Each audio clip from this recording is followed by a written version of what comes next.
بسم الله الرحمن الرحيم. السلام عليكم ورحمة الله وبركاته.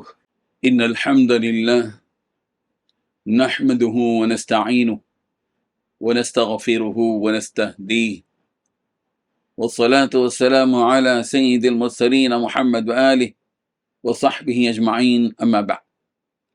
حاضرین و ناظرین، یہ درس نمبر 1976 ہے اور آج سورۃ الفتح کی 2 آیتوں کی تلاوت اور تشریح کی جائے گی، آیت نمبر 23 اور 24، 23 and 24۔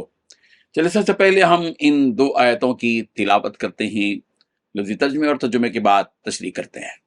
اعوذ باللہ من الشیطان الرجیم، بسم اللہ الرحمن الرحیم۔ سنت اللہ التي قد خلت من قبل وَلَن تَجِدَ لِسُنَّةِ اللَّهِ تَبْدِيلًا وَهُوَ الَّذِي كَفَّ أَيْدِيَهُمْ عَنكُمْ وَأَيْدِيَكُمْ عَنْهُمْ بِبَطْنِ مَكَّةَ من بعد أن أظفركم عليهم وَكَانَ اللَّهُ بِمَا تَعْمَلُونَ بَصِيرًا۔ صدق اللہ العظیم۔ لفظی ترجمہ یوں ہے، سنت اللہ، اللہ کے طریقے کے مانند، التی وہ جو، قد تحقیق، خلط گزر چکا ہے، من قبل پہلے سے، ولن تجد اور آپ ہرگز نہیں پائیں گے، لسنت اللہ طریقہ الہی میں تبدیلا کوئی تبدیلی۔ وہو الذی اور وہی ہے وہ ذات ہے جس نے کفا روکے، ایدیہم ان کے ہاتھ، عنکم تم سے، وایدیکم اور تمہارے ہاتھ، عنہم ان سے، ببطن مکہ وادی مکہ میں، من بعد ان اس کے بعد کہ، اظفرکم اس نے کامیابی دی تمہیں، علیہم ان پر، وکان اللہ اور اللہ ہے، بما ساتھ اس کے جو تعملون تم عمل کرتے ہو، بصیرا خوب دیکھنے والا۔ ترجمہ یوں ہے، جیسا کہ اللہ کا یہی دستور ہے جو پہلے سے چلا آتا ہے، اور تم اللہ کے دستور میں ہرگز تبدیلی نہیں پاؤ گے، اور وہی اللہ ہے جس نے مکے کی وادی میں ان کے ہاتھوں کو تم تک پہنچنے سے اور تمہارے ہاتھوں کو ان تک پہنچنے سے روک دیا، جبکہ وہ تمہیں ان پر قابو دے چکا تھا، اور جو کچھ تم کر رہے تھے اللہ اسے دیکھ رہا تھا۔ ان 2 آیتوں میں 5 باتیں بیان کی گئی ہیں۔ پہلی بات، یہ اللہ کا دستور ہے جو پہلے سے چلا آ رہا ہے۔ دوسری بات، تم اللہ کے دستور میں ہرگز تبدیلی نہیں پاؤ گے۔ تیسری بات، وہی اللہ ہے جس نے مکے کی وادی میں تم تک ان کے ہاتھوں کو، ان تک تمہارے ہاتھوں کو پہنچنے سے روک دیا۔ 5ویں بات، جب کہ اللہ نے تم کو ان پر قابو دے دیا تھا۔ 5ویں بات، جو کچھ تم کرتے رہے تھے اللہ اسے دیکھ رہا تھا۔ بزرگان محترم، پچھلی آیتوں میں کہا گیا کہ اگر یہ مشرکین مکہ ایمان والوں سے جنگ بھی کر لیتے تو اللہ تعالیٰ انہیں شکست سے دوچار کرتا۔ اس شکست کی وجہ ان آیتوں میں بیان کی جا رہی ہے کہ ان کی جو شکست ہوئی وہ اس لیے کہ اللہ تعالیٰ کا ہمیشہ یہ طریقہ رہا ہے کہ وہ ایمان والوں کو کامیابی و کامرانی اور فتح عطا کرتا ہے، اور کافروں کو شکست اور ناکامی عطا کرتا ہے۔ مومن جو کہ اللہ کے محبوب اور اس کے دوست ہیں، اسی وجہ سے وہ انہیں ناکام نہیں ہونے دے گا۔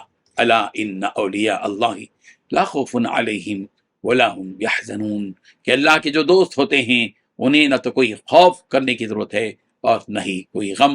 سورہ یونس آیت نمبر 62۔ اور چونکہ یہ کفار مشرکین اللہ کے دشمن ہیں تو اللہ کا دشمن ہمیشہ خسارے اور نقصان میں رہے گا، اور اللہ تعالیٰ کا یہ طریقہ اور سنت ہر قوم اور ہر زمانے میں رہی ہے، اس میں کوئی تبدیلی یا رد و بدل نہیں ہوا۔ قیامت تک جو بھی اللہ کے دوست اور اس پر ایمان لانے والے رہیں وہ ان کی ضرور مدد کرے گا۔ بس اللہ کو مطلب یہ ہے کہ وہ ایمان والے اپنے اندر اخلاص پیدا کر لیں کہ جو بھی کریں وہ بس اللہ ہی کے لیے ہو، کسی اور کو دکھانے یا کسی اور مقصد کو حاصل کرنے کی غرض سے نہ ہو۔ اگر مقصد میں اخلاص نہ ہو تو پھر یہ بات بھی کوئی یقینی نہیں کہ کامیابی مومن کی ہی ہوگی۔ جیسا کہ جنگ بدر کے موقع پر وقتی طور پر مسلمانوں کو نقصان کا سامنا کرنا پڑا، اس سے کہ اس وقت مسلمانوں نے اللہ پر بھروسہ کرنے کے بجائے اپنی تعداد پر بھروسہ کر لیا تھا، اور بعض کی زبانوں سے کلمات نکل گئے تھے کہ جنگ بدر میں ہم تھے کم تعداد اور بے سر و سامان رہتے ہوئے بھی وہ اتنے بڑے لشکر کو ہم ہرا سکتے ہیں، تو آج تو ہماری تعداد بھی زیادہ ہے اور ہتھیار بھی زیادہ ہے۔ یہ ادا اللہ تعالیٰ کو پسند نہیں آئی، اس لیے انہیں اس جنگ میں نقصان اٹھانا پڑا۔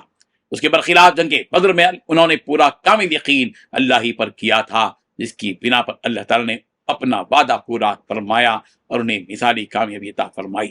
اللہ تعالیٰ نے فرمایا کہ اے نبی، ہماری جو یہ سنت اس میں آپ کبھی بھی تبدیلی نہیں پاؤ گے، قیامت تک ہمارا یہی قانون رہے گا کہ حق کی فتح اور باطل کی ہار ہوگی۔ اللہ تعالیٰ فرما رہے ہیں کہ جس اللہ کی یہ سنت ہے اسی اللہ نے ان مشرکین کے ہاتھوں کو وادی مکہ میں تم مسلمانوں تک آنے سے روک دیا اور تمہارے ہاتھوں کو ان تک پہنچنے سے روک دیا جبکہ تم ان پر قابض ہو چکے تھے۔ اصل واقعہ یہ ہوا کہ نبی محمد صلی اللہ علیہ وسلم نے حضرت عثمان رضی اللہ عنہ اور ان کے ساتھ جو چند مسلمانوں کو مکہ بھیجا تاکہ وہ آپ علیہ السلام کا یہ پیغام دیں کہ ہم لڑنے کے لیے نہیں بلکہ عمرہ کرنے آ رہے ہیں۔